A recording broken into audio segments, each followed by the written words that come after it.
After a victory in his first game as Boro head coach, Kim Hellberg's Boro now head to free scoring, yet also really leaky Hull City.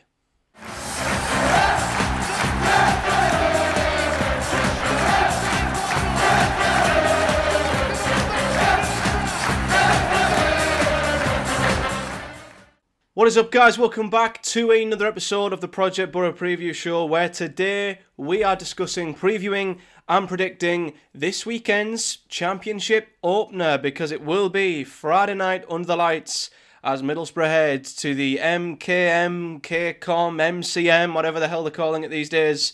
We're heading to Hull City in Kim Hellberg's second game in charge, but you could probably say his first proper game in charge, because of course we saw little changes in the game at the weekend when Boro of course beat Derby County, but this will be the first time to which Kim Hellberg will have had a full week pretty much on the training ground with his Boro squad to really get a better idea of who can offer what, who he might favour, and maybe add a few tiny little tactical tweaks into Boro's arsenal, which will be very, very interesting because, of course, Boro were in poor form up until the last game. We still might be. It's been very inconsistent over the last month for Boro. I think we've won 2, drawn 2, lost 2.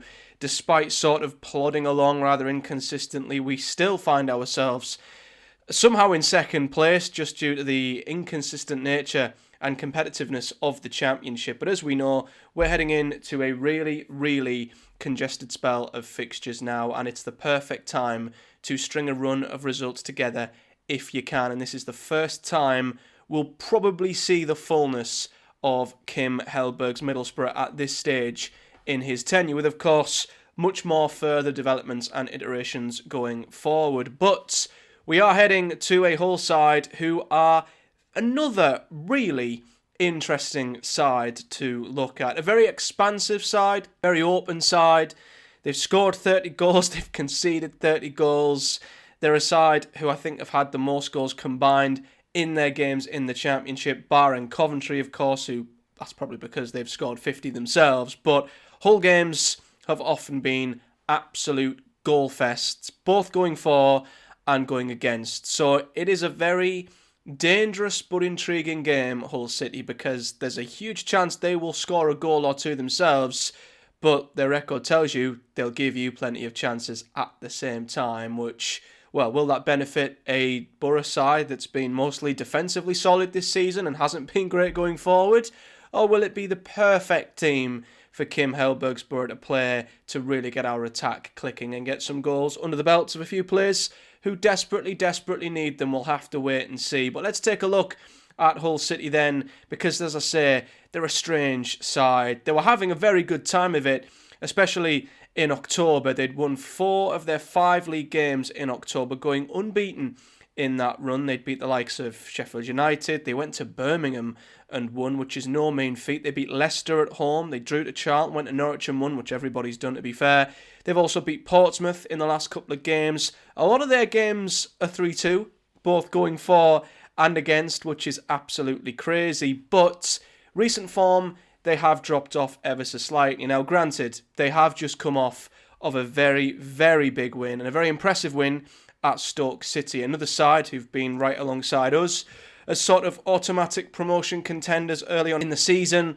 Hull went there and got a very, very impressive 2-1 win late on, and I don't think many sides have won at the Bet365 this season. But despite that big win last weekend, Hull have actually lost 3 of their last 5 games, and in them 5 games they've conceded a total of 10 goals. Just a roller coaster of a side. I'm sure as a Hull supporter it's a joy to watch and a thrill to watch, mostly when you're on the winning side, but you're just seeing goals going in left, right and centre. What they are quite good at, though, is they're quite good at home. Now, they did lose their last home game to Ipswich in a 2-0 defeat just over a week ago, but that is their only home defeat in their last 7. So they have been scoring quite a lot.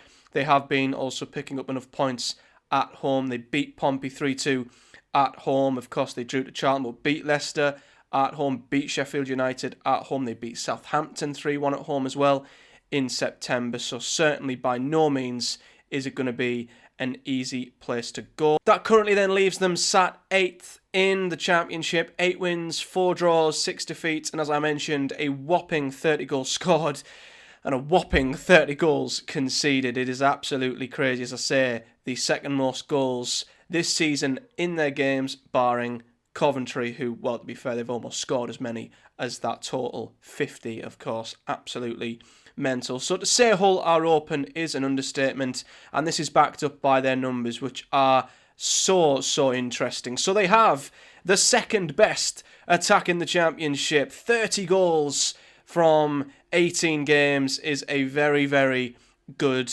return. They're still second to Coventry, who, as we say, are out front on 50, almost 3 goals a game, but they are the second best attack in the league. They're ahead of the likes of Ipswich, Southampton, Birmingham, among many others, so a very impressive side going forward. But this is where I find Hull very interesting.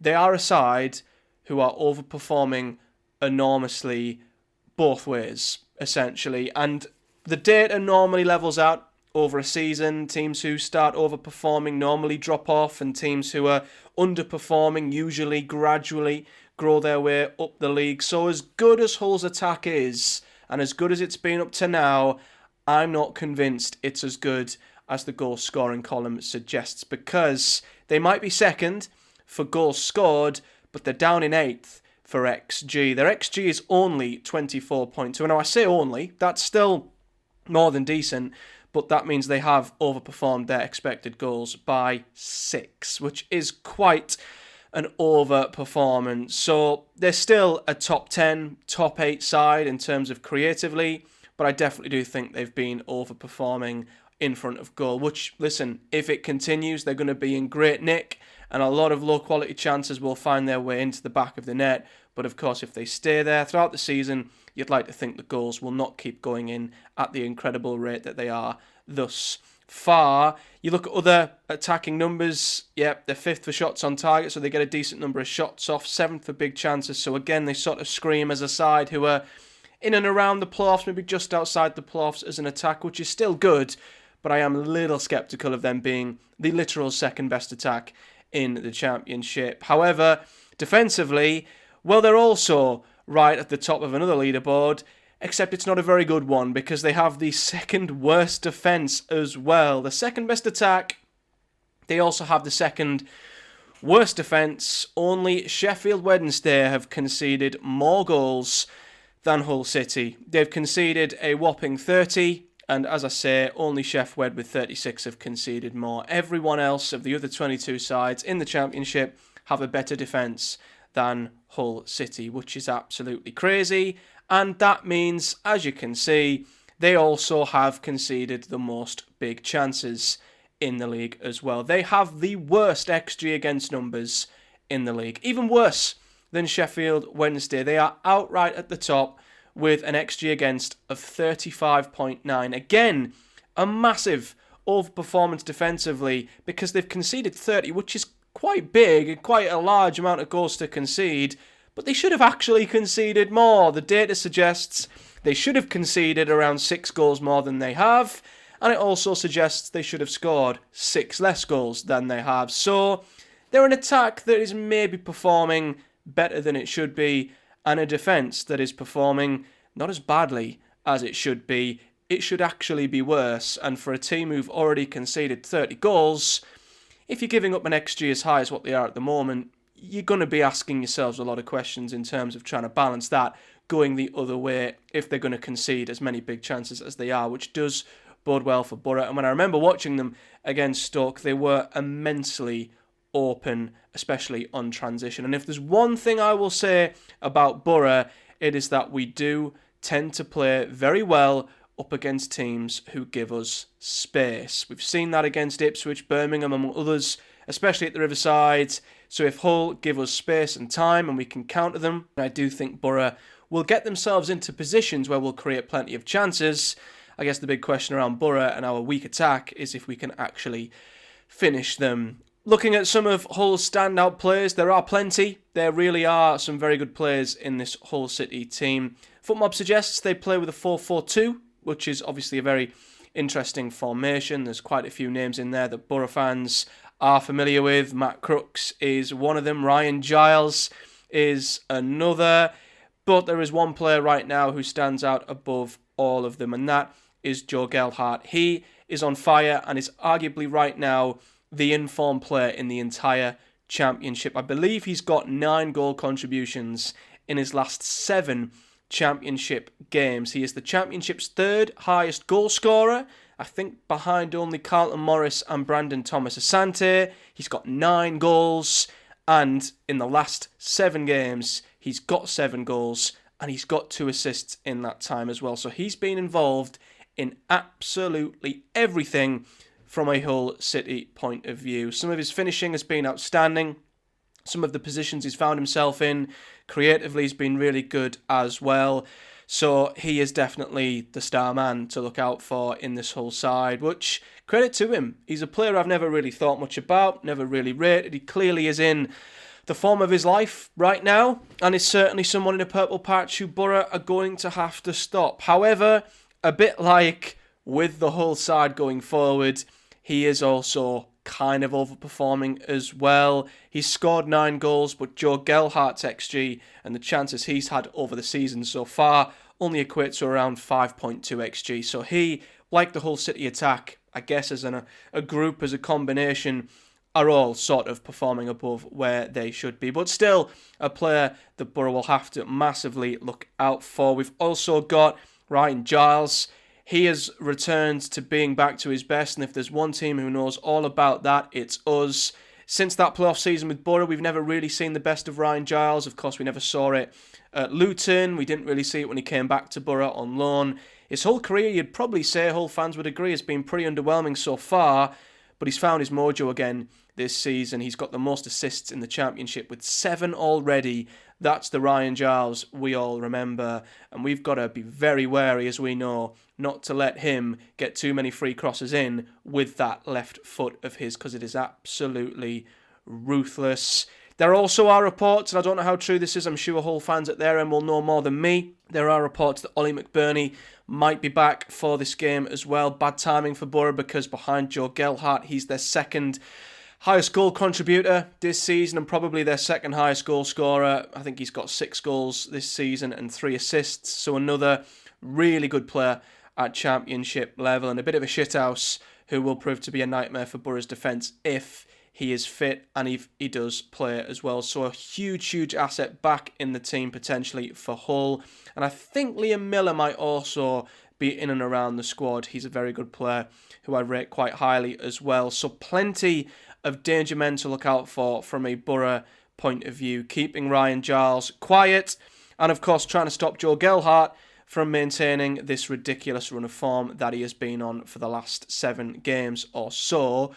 Flipping our attention to the Boro, what do we think Boro will do in terms of a Kim Hellberg lineup? Well, it still is extremely unpredictable at this stage to know exactly what he's going to do, and a lot of it does depend on injuries and who might make the game and who might not. So my predicted 11 is likely going to be wrong and wide of the mark.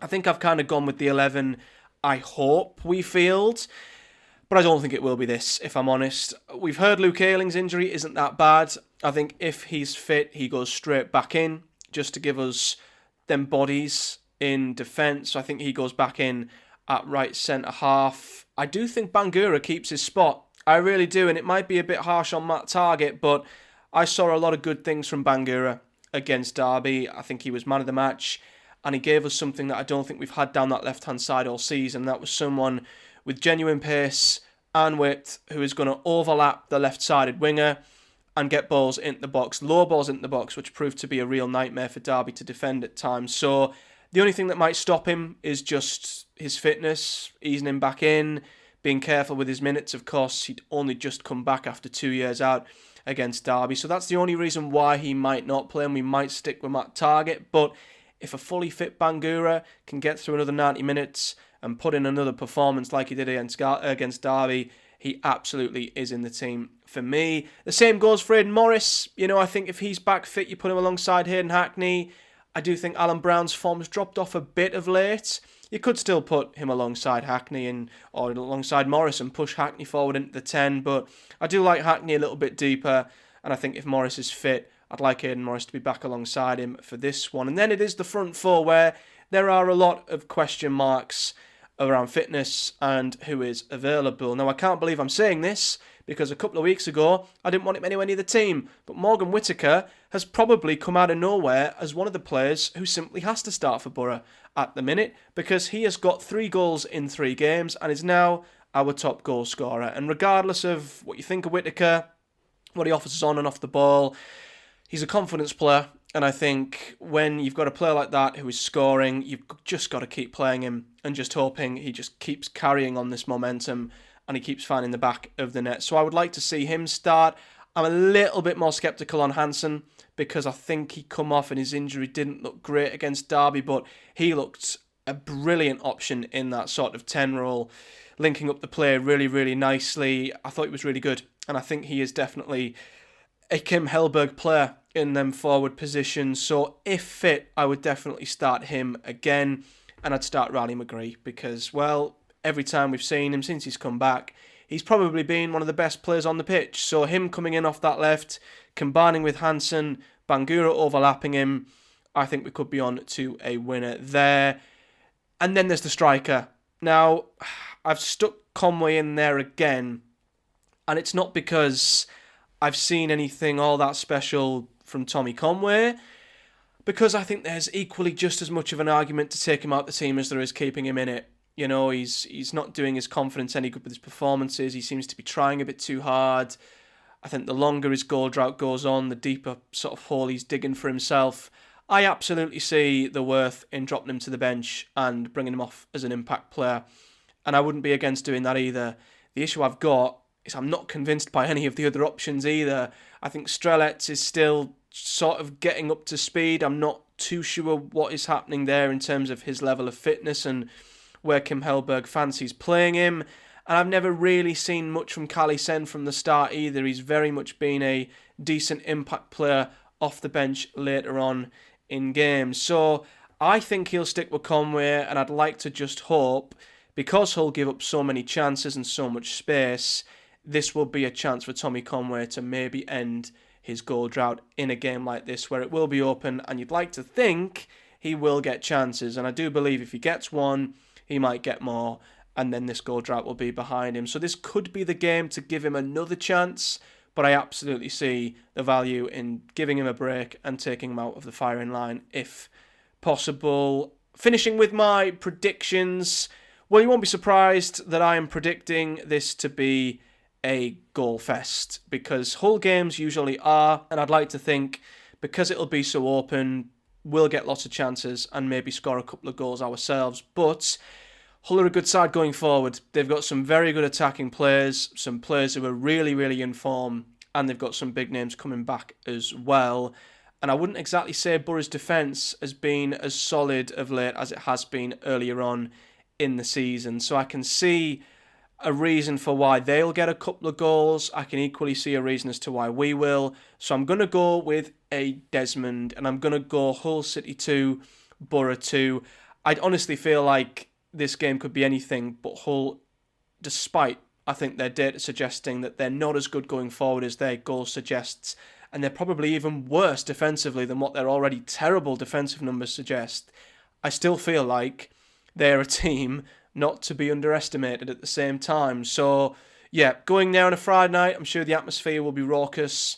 I'd like to come away from there with a point, and hopefully it's just another good performance that Hellberg can build on, and we'll see a little bit more of what his Boro side may or may not look like after they've went to Hull City. So let me know your thoughts, feelings and predictions in the comment section below. I am once again off on the road to go to this one, so if I get good seats, get a good view, and the weather's not horrendous like it was at Oxford, then I will try and vlog this game for you and bring you a match day vlog over the weekend, as well as the usual Project Boro review on Saturday, before we then quickly turn over to another difficult away trip midweek the following Tuesday down at the Valley. So lots to come, a busy schedule coming up for Boro, which means lots of content here on the channel. But yeah, we'll keep bringing you the good stuff. I am going to try and do a video later on this week on Hellberg's press conference. I do want to try and put together a series that I'll do every week if I can, just giving you guys a bite-sized video, giving you the key info coming out of Hellberg's press conference, whether it's relating to availability, injuries, what to expect, or what not. And the update on the pod is, unfortunately, we've still not had chance to record a pod with Chris and Rob. It's looking more likely now that it probably won't happen, now that the dust is very much settled on Hellberg becoming Boro boss. So we're probably just going to come back as scheduled at the end of December to sort of discuss his first run of games in more detail then. So unfortunately, it doesn't look like there'll be any podcast coming imminently, but still lots more great content to come on the channel, so subscribe if that excites you. If you haven't already, the road to 10k is underway. Like the video, leave me a comment with your thoughts below, and I'll see you all in the next one.